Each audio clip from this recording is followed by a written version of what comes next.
അയ്യോ അയ്യോ അയ്യോ എന്താ പറ്റി? അയ്യോ എന്താ അയ്യോ എന്താ പറ്റി? അയ്യോ എന്താ പറ്റി? ദൈവമേ, അവരിത്രയും പെട്ടെന്ന് വന്നോ? എന്നെ പിടികൂടുമല്ലോ. എന്താ എന്താ ഇവിടെ? അയ്യോ ഒന്ന് വേഗം വാ രാജലക്ഷ്മി. എന്റെ കൈമളേട്ടാ, എനിക്കങ്ങനെ ഓടാൻ പറ്റില്ല. കാൽമുട്ടിന് വേദനയാ. നീ വാ വാ വാ വാ. അയ്യോ എന്താ പറ്റിയേ? അയ്യോ എന്റെ ഞെട്ടും ബോൾട്ടും പോയേ. അറിയാതെ ചെറിയമ്മേ. അയ്യോ അറിയാതെ എഴുന്നേക്ക്. അയ്യ വാ എഴുന്നേക്ക്. അയ്യോ എനിക്ക് പറ്റുന്നില്ലേ. മോളെ തല ഇടിച്ചോ? അയ്യോ എങ്കിൽ എത്ര ഭേദമായിരുന്നു അച്ഛാ. ഇതിപ്പോ എന്റെ നടുവാ ഇടിച്ചത്. അയ്യോ ആ കസേരയിലോട്ട് ഇരുത്തവളെ. വാ ചെറിയമ്മേ, വാ. അയ്യോ അങ്ങോട്ട് ഇരിക്കെ. പതുക്കെ. പതിയെ മീനാക്ഷി. അയ്യോ ഇരിക്കെ. അയ്യോ എന്റെ നടു. ഓ അവളാ മുറിന്ന് ഇറങ്ങിക്കാണൂ. അയ്യോ എന്റെ നടുവേ. അയ്യോ എന്റെ കാലിന്റെ കുഴയം തെറ്റിയേ.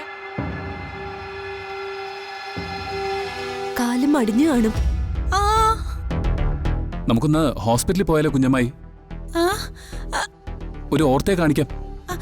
അയ്യോ ഓർത്തേം വേണ്ട കീർത്തിയും വേണ്ട. അയ്യോ കുഴമ്പിട്ടും തിരുമിയാ മതി. അത് കൊള്ളാച്ചാ. ആ കുഴമ്പിട്ട് തിരുമ്പുമ്പോ കൊറേ നേരം പോയി കിട്ടും. അവൾക്ക് അവിടുന്ന് മാറാനും നേരം കിട്ടും. അയ്യോ മോളെ നന്ദിനി, അയ്യോ വേഗം കുഴമ്പെടുത്തോണ്ട് വാ. അയ്യോ കുഴമ്പ് എന്റെ മുറിയില്ല മുത്തശ്ശി.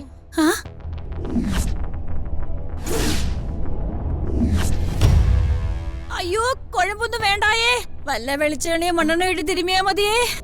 കുഴമ്പിരിക്കുമ്പോ വെളിച്ചെണ്ണ മണ്ണെണ്ണയൊക്കെ എന്തിനാ?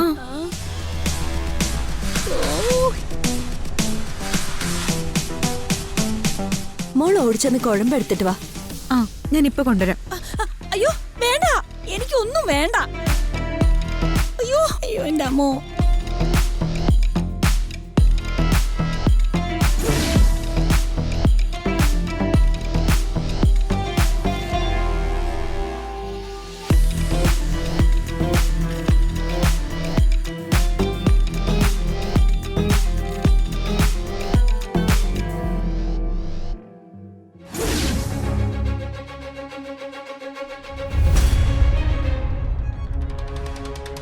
അയ്യോ എന്റെ കാലേ, എനിക്ക് വയ്യേ. എന്റെ നടു പോയേ. അയ്യോ അയ്യോ വേദന കൊണ്ട് ഞാൻ പൊളയാണേ. അയ്യോ ആ